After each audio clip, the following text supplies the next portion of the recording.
अनुराग राम के चरणों से हो गया परम पद को अधिकारी। वो परम पद के अधिकारी बन जाते हैं।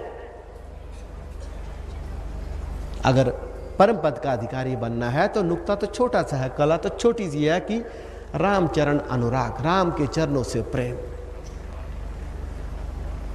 राम के चरणों में लवलीन हो जाना है, वहीं पे खो जाना है, राम के चरणों को ही अपने हृदय में बसा लेना है। रामचरण अनुराग, रामचरण अनुराग परम पद को अधिकारी। तो जब तुम्हें यह समझाया जाता है कि भाई झुकना सीखो, छोटा होना सीखो, राम के चरणों में झुको। झुको ऐसे नहीं कि तुम्हें संस्कार में सिखाया गया है, माता पिता ने सिखाया है कि झुकना है। मैं देखता हूँ कि कई लोग कभी बीच में से गुजरता तो छोटे छोटे बच्चों को हवा में ऐसे कर देते हैं, उसको भी झुका देते हैं। नहीं, वो झुकना ना हुआ, उसको तो बेचारे को मालूम भी नहीं है। कभी कभी तुम्हारे माता पिता मंदिर में तुम्हें ले जाते हैं, गुरुद्वारे में ले जाते हैं, कहीं ले जाते हैं तो बोलते हैं झुक, मत्था टेक, मत्था टेक। नहीं, वो झुकना ना हुआ। झुकना अंतर से, अपनी इच्छा से होना चाहिए, अपने को छोटा समझ के, अपने को छोटा जान के, संस्कारवश नहीं, शिक्षावश नहीं, भयवश नहीं। संस्कार गलत भी हो सकते हैं, शिक्षा गलत भी हो सकती है। तो संस्कार वश नहीं कि मेरे माता पिता ने सिखाया तो मुझे झुकना ही है, मेरी शिक्षा में बताया मुझे झुकना ही है, मंदिर में गए झुक गए। वो तो शरीर ही झुका, अंदर की अकड़ नहीं झुकी। झुकना तो अंदर की अकड़ का है, झुकना तो अंदर का है, शरीर का नहीं। जो सबसे छोटा है वो शरीर, उसने झुकाया नहीं झुकाया उससे कोई फर्क नहीं पड़ता, वो तो छोटा है, सबसे छोटा है। रामचरण अनुराग परम पद के अधिकारी। तो परम पद का अधिकारी बनना है तो नुक्ता छोटा सा है, कला छोटी सी है। राम के चरणों से अनुराग, राम के चरणों की भक्ति, राम के चरणों से प्रेम, राम के चरणों में खो जाना। लेकिन अब तुम्हें बताएंगे ये कि भाई राम के चरणों में खोना है, राम के चरणों में झुकना है, तो आप बोलेंगे कि यार परम पद तो चाहिए ही, चलो झुक के देख लेते हैं। झुक जाते हैं, ये भी झुकना ना होगा। क्यों? अभिलाषा है, अपेक्षा है कि झुकने से परम पद मिलेगा, झुकने से राम मिलेगा। नहीं, वो कामना होगी, वो काम हो गया। भक्ति का मार्ग बहुत सरल है, लेकिन जो छोटी छोटी कठिनाइयां बड़े बड़े अवरोध पैदा कर देती है। तो वो छोटी छोटी कठिनाइयां मैं तुम्हें बता रहा हूं कि ताकि तुम्हारे बड़े बड़े अवरोध भक्ति के मार्ग से हट जाए। तो अगर हम झुके भी राम के चरणों में तो सिर्फ झुकने के मकसद से, झुकना हमारा लक्ष्य है, परम पद का अधिकारी बनना हमारा लक्ष्य नहीं है। परम पद के अधिकारी नहीं बनना है हमें। हाँ, हमारे झुकने का फल अगर परम पद मिलता है तो मिले, हमारे झुकने से हमारे जीवन में कमल खिलते हैं तो खिले, लेकिन हमारे जीवन में कमल खिले, सुख के कमल खिले, ऐसी अभिलाषा नहीं है। इस अभिलाषा को लेकर के, इस अपेक्षा को लेकर के हम राम के चरणों में नहीं झुक रहे हैं। झुकना तो झुकने के लिए है, लक्ष्य तो झुकना है, अंदर का झुकना है, लक्ष्य परम पद नहीं। रामचरण अनुराग परम पद को अधिकारी। जहां पे हम जब ये लाइन को पढ़ेंगे, इस पंक्ति को पढ़ेंगे, इन शब्दों का सुनेंगे, जब उच्चारण करेंगे तो गलत फहमी हो सकती है। तो झुकना सिर्फ झुकने के लिए, किसी अपेक्षा के लिए नहीं, परम पद की अपेक्षा के लिए नहीं। लेकिन जब वो मिल जाएगा उसकी इच्छा, वो ना मिले उसकी इच्छा, उसके आगे हमारा तो कोई जोर नहीं है ना। हमें कुछ नहीं चाहिए, हमने सिर्फ झुक जाना है, छोटे बन जाना है, अहम को छोड़ देना है, अहंकार को छोड़ देना है। बस प्रभु के चरणों में मैंने बोलना, प्रभु के चरणों की धूल बन जाना है। लेकिन ऐसी शिक्षा, जैसे कि मैं कह रहा हूं कि इस पंक्ति को पढ़ करके गलत फहमी हो सकती है, लेकिन किसी गुरु की शरण में जाओगे, इस पंक्ति की व्याख्या पूछोगे, वो व्याख्या करके तुम्हें शिक्षा कर देगा, अच्छी तरह से समझाएगा, तो तुम परम पद के अधिकारी भी हो जाओगे, सही शिक्षा पे चलते हुए। कि झुकना सिर्फ झुकने के लिए, लक्ष्य झुकना है, लक्ष्य परम पद नहीं, परम पद के लिए नहीं झुक रहे। हमारा लक्ष्य सिर्फ झुकना है, भगवान हमारा लक्ष्य नहीं है, कोई भी पद हमारा लक्ष्य नहीं है। जन नानक उत्तम पद पाया, सतगुरु की लिवलाए, सतगुरु की लिवलाए। राम चरण अनुराग, राम के चरणों में लिव, राम के चरणों में ध्यान, राम के चरणों में प्रेम लगाएगा जो, वो परम पद अधिकारी बनेगा। और इसी बात को गुरु साहबान कहते हैं, जन नानक उत्तम पद पाया, परम पद उत्तम पद पाया। कैसे? सतगुरु की लिव लाए, सतगुरु का ध्यान लगाए, सतगुरु से प्रेम लगाए, सतगुरु के शरण में जाकर के, सतगुरु के चरणों में जाकर के उत्तम पद पाया है। कई संतों की वाणी को इकट्ठा करके तुम्हें समझाने की कोशिश कर रहा हूं। तो रामचरण अनुराग, परम पद को अधिकारी, तो फिर तुम अधिकारी बन जाओगे, अपने आप अधिकार मिल जाएगा, सब कुछ सहज हो जाएगा। साधो सबसे छोटा हो, सबसे छोटा हो जाओ बस, सकल विषय को त्याग, बहुर प्रवेश ना पावे। मन कर्म वचन विचार के राम भजे सो धन्य। रामचरण अनुराग, परम पद को अधिकारी। फिर बात बनती जाएगी।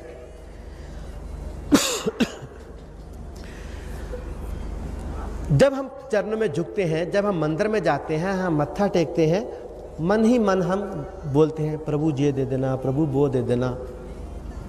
ऐसा नहीं, जब हम झुकते हैं तो हमें समझाया जा रहा है कि काम क्रोध मद लोभ मोह की लहर ना आवे।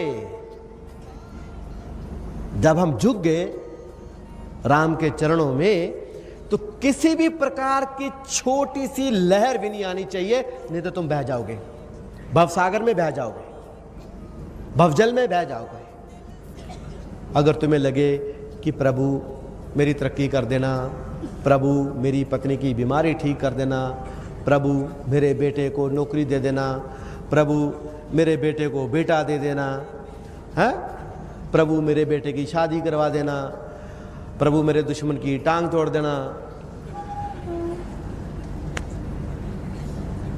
और कभी बोलो कि प्रभु देख लिया संसार, बहुत दुखी हो गए हम तो, जहां हम तो तेरे भक्त हैं, तेरे भक्तों का तो संसार में रहना ही मुहाल है, जहां तो दुष्ट भरे हुए हैं, हे प्रभु अभी तो वैकुंठ में बुला ले।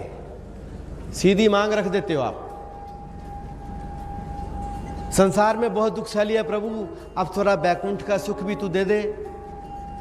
ऐसी एक छोटी सी भी लहर आ गई तुम्हारे मन में तो तुम्हारा झुकना बेकार, पल पल बचना पड़ेगा, पल पल छिन छिन कदम कदम पे बचना पड़ेगा कि मन कहीं कोई लहर ना खड़ी कर दे, कोई लहर ना उठा दे, काम क्रोध मद लोभ मोह की लहर ना आवे। अगर लहर आ गई तो तुम बह गए उस लहर में, फिर बात नहीं बनेगी, फिर अंतर में ध्यान नहीं लगेगा, फिर जो लहर आई उसी लहर में बह जाओगे,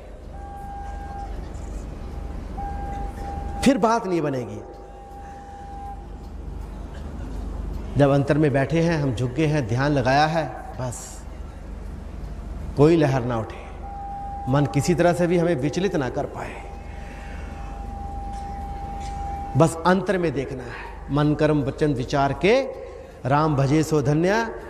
और जब राम नाम हम भज रहे हैं तो काम क्रोध मद लोभ मोह की लहर ना आवे। ये नहीं कि जो हम राम का नाम जप रहे हैं वो किसी स्वार्थ के लिए कि प्रभु ये कर दे, प्रभु ये दे दे, प्रभु वो दे दे, प्रभु ऐसा हो जाए, प्रभु वैसा हो जाए, नहीं, इस बात के लिए नहीं।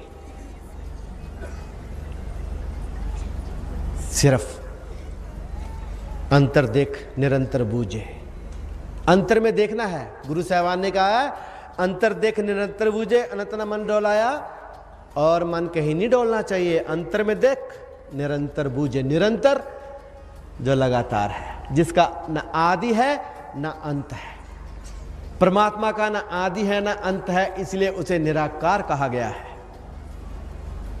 अंतर देख निरंतर बूझे।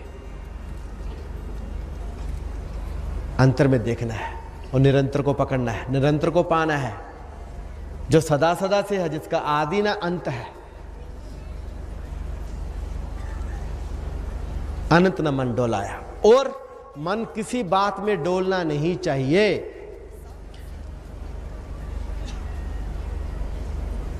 किसी भी तरह की लहर मन उठा ना पाए।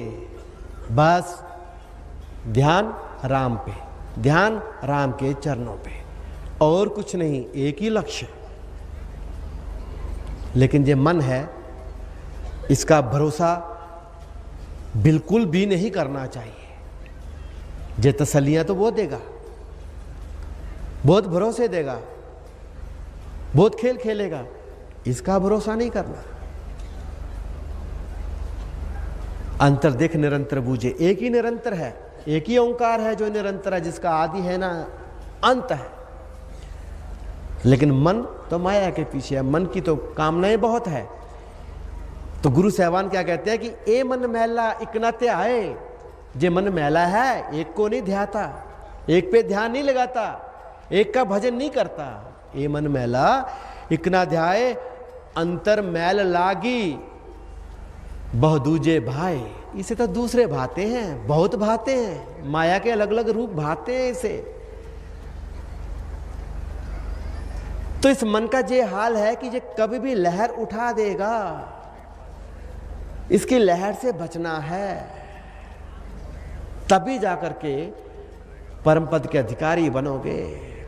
रामचरण अनुराग परम पद को अधिकारी, काम क्रोध मद लोभ मोह की लहर न आवे।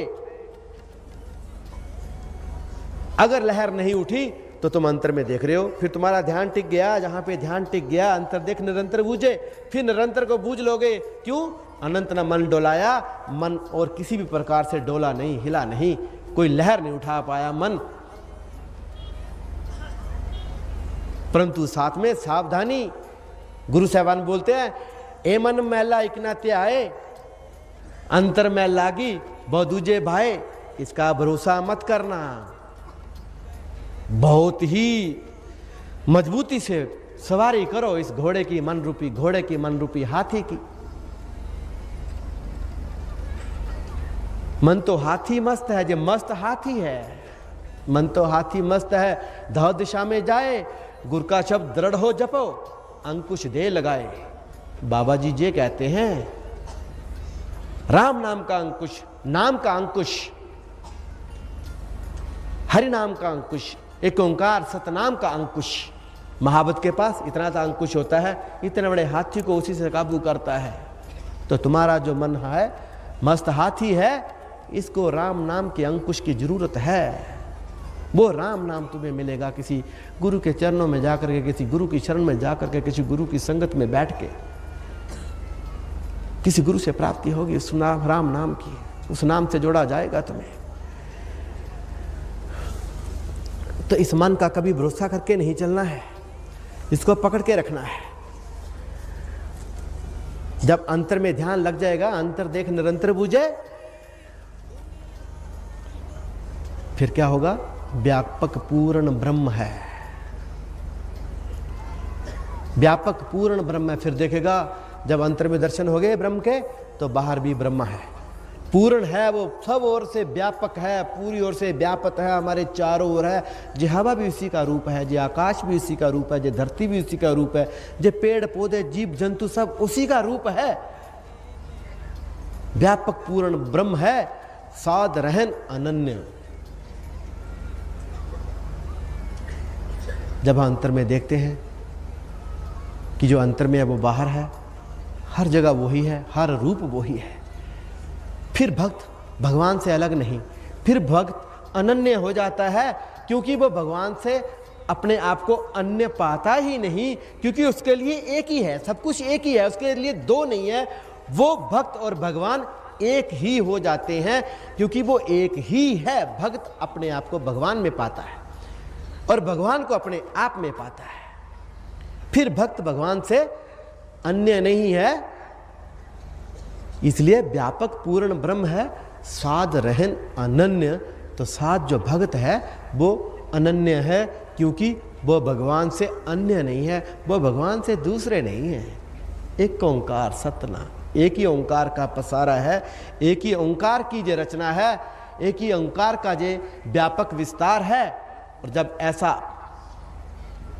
व्यापक पूर्ण ब्रह्म से साक्षात्कार हो जाता है, फिर तो तुम्हारा उठना बैठना ही तुम्हारी साधना है, चलना फिरना ही तुम्हारी पूजा है, भोजन करना ही उसकी अर्चना है,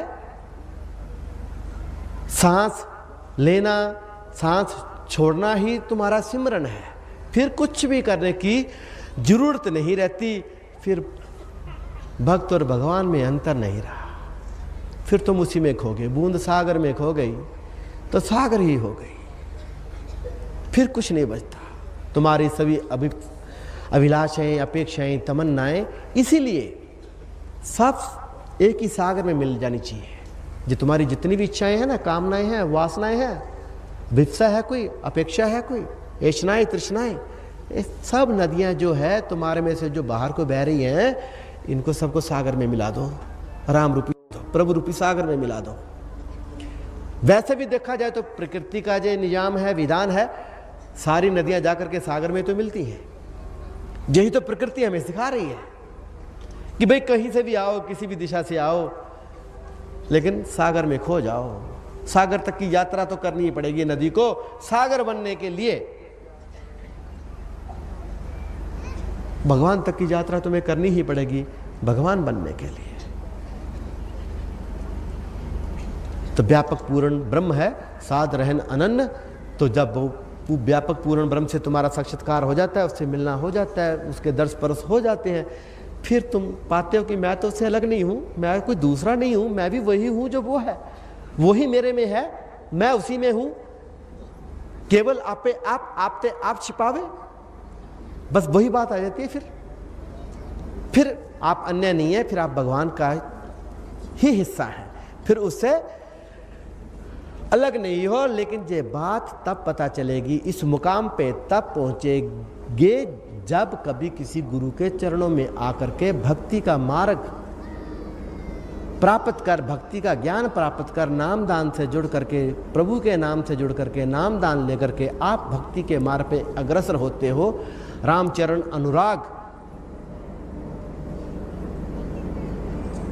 के वाक्य को अपने जीवन में उतारते हो, तब जाकर के ये बात होती है। इसलिए गुरु साहिबान कहते हैं कि गुप्त प्रगट तू सवनी थाई, गुरु प्रसाद मिल सोजी पाई।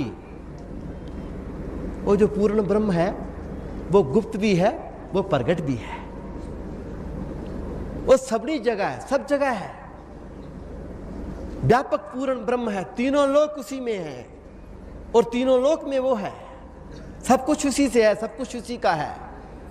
लेकिन गुप्त प्रगट तू सबनी थाई, गुरु प्रसाद मिल सोजी पाई। जब गुरु प्रसाद से, जब गुरु जी से प्रसाद मिला, भक्ति का प्रसाद मिला, तब जाकर के समझ आई, तब जाकर के हमने जे बूझा, तब हमको जाकर के जे सूझा, तब जाकर के हमको जे दिखाई दिया, तब जाकर के हमने पाया कि वो जो ब्रह्म है वो व्यापक है, वो गुप्त भी है, वो प्रगट भी है। गुप्त प्रगट तू सबनी थाई,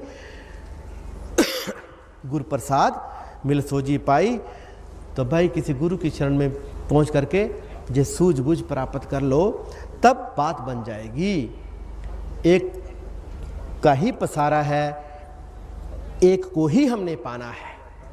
जो जीवन उसकी भक्ति के लिए मिला है, उसकी प्राप्ति के लिए मिला है, जो जीवन घर वापसी के लिए मिला है, ना कि संसार में भटकने के लिए मिला है।